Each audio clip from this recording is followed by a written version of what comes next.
দুনিয়া যতই সাজাও বান্দা মনে রাখো তুমিও থাকতা না, দুনিয়াও থাকতো না। তুমিও যেমন মৃত্যু হবে, এই কায়নাতেরও মৃত্যু হবে।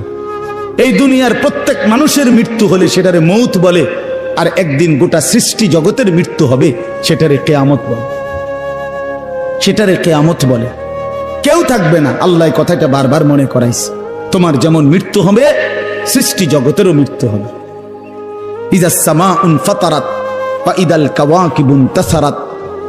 আল্লাহ বলেন ইযাস শামসু কুফিরাত।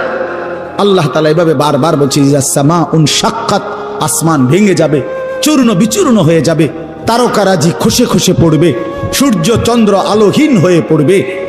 আল্লাহ তাআলা বলেন ইদা রাজ্জাতিল আরদু রাজ্জা, জমিন পাউডারের মতো রেজা রেজা পাউডার হয়ে যাবে।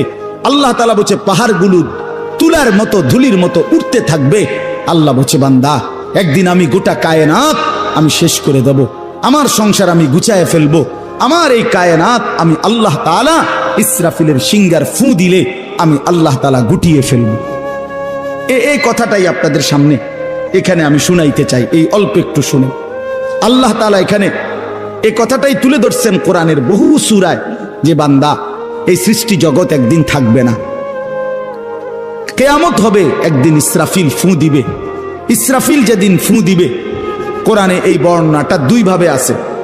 একটা হলো ইসরাফিল প্রথমবার ফু দিবে, আরেকটা হলো ইসরাফিল দ্বিতীয়বার ফু দিবে।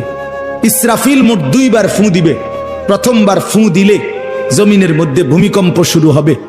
আল্লাহ বলেন এই ভূমিকম্পটা গোটা পৃথিবী একসাথে, আমার সৃষ্টি পুরাটা একসাথে নড়বে।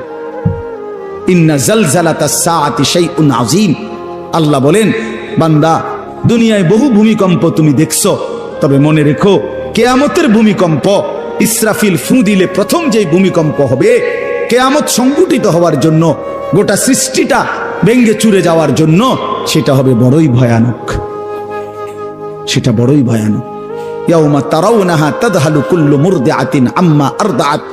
কোরআন শরীফে আছে এই প্রথম ভূমিকম্প যখন শুরু হবে জমিনে, ইসরাফিলের ফু শুরু হবে, সব কিছু যখন ভাঙতে শুরু করবে, আল্লাহ তাআলা বলেন যে মা তার দুধের বাচ্চা কোলে দুধ খাওয়াচ্ছিল, ওই মা সন্তানকে ছুঁড়ে ফেলে দিয়ে পাগলের মতো ছুটতে থাকবে। ওয়াতাদাউ কুল্লু যাতি হামলিন হামলাহা, যে মায়ের পেটের বাচ্চা 10 মাস পূর্ণ হয়ে গেছে, এই আর ঘন্টা 2-4 ঘন্টা পরে বাচ্চাটা প্রসব হবে। আল্লাহর কসম, আল্লাহ কোরআনে বলছে সেই গর্ভধারিণী মা 10 মাস যে তার সন্তানকে গর্ভে লালন করেছে, ইসরাফিলের ফু দিলে জমিনের কম্পন যখন শুরু হবে, ভূমিকম্প, তখন এই গর্ভধারিণী মা এভাবে